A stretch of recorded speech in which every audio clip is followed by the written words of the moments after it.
Welcome to the Slop Farm. Enjoy the video. In this video, I will explain how to get item-wise sales in Tally Prime. First, from the gateway of Tally, you'll need to select Display More Reports. This is your essential starting point for accessing various detailed reports within the software. Next, you will navigate to the Inventory Books section. This specific area contains all the reports related to your inventory and sales, making it straightforward to find exactly what you need for your analysis. Once you are in the Inventory Books section, select the Item-Wise option. This will open a list of all your inventory items. From this list, you can choose any specific item to view its individual sales transactions.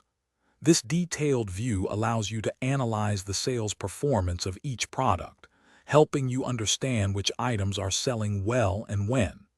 It's a powerful way to track product success. To get the most out of your reports, you can easily customize them.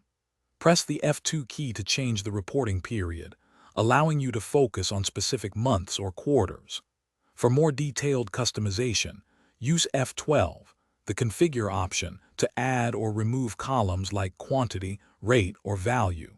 You can also export these reports to formats such as PDF or Excel for further analysis outside Tally Prime.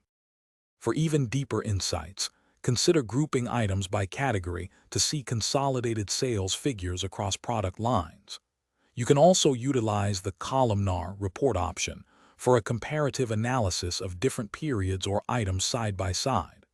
This helps identify trends and make informed business decisions.